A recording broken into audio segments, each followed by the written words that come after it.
In this example, I need to solve the following inequality and write the solution in interval notation. Here's my inequality. It has a less than in it. What type of inequality is this? What's the highest degree on any of the x's? It's a 1. So it's a linear inequality. And how do we solve linear inequalities? Well, we solve linear inequalities in one variable just like linear equations in one variable, except there are two exceptions. When you multiply or divide the inequality by a negative number, that reverses the inequality symbol. And when we interchange the two sides of the inequality, that also reverses the inequality symbol. So let's go back and look at our problem here.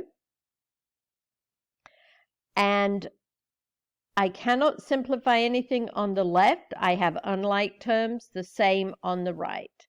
So if this was an equation, I'd collect x's on one side, constants on the other. So that's exactly what I'm going to do here.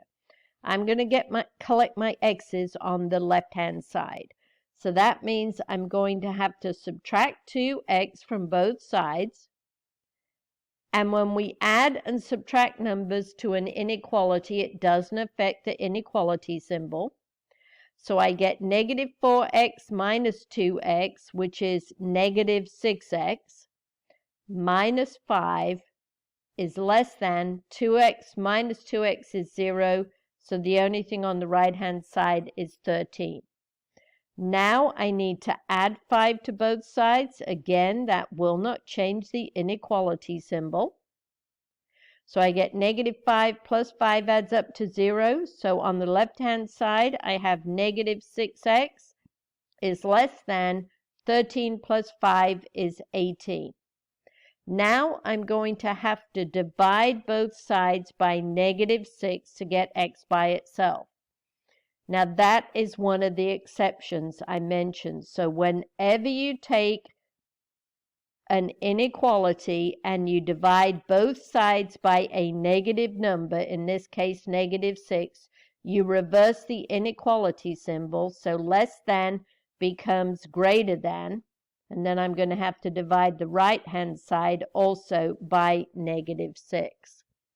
So the negative 6 is reduced. I just get left with x is greater than a positive divided by a negative is a negative. 18 divided by 6 is 3.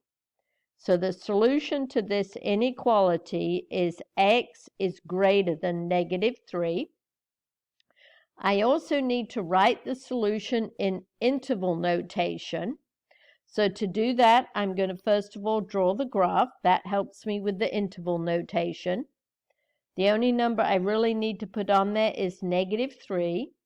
X is greater than negative 3. That means I need to shade everywhere to the right of negative 3. We put an arrow on the end pointing to positive infinity. And now on the end point of negative 3, do I put a square bracket or parentheses? Since it's just greater than and not greater than or equal to, we use parentheses. So now my interval notation is just a contraction of this graph. Where does my interval start? It starts at negative 3, and I have parentheses on that because negative 3 is not included. And my interval goes all the way up to positive infinity. Or we can just write plain old infinity. And remember, on infinity, you always have to use parentheses. So there is my interval notation.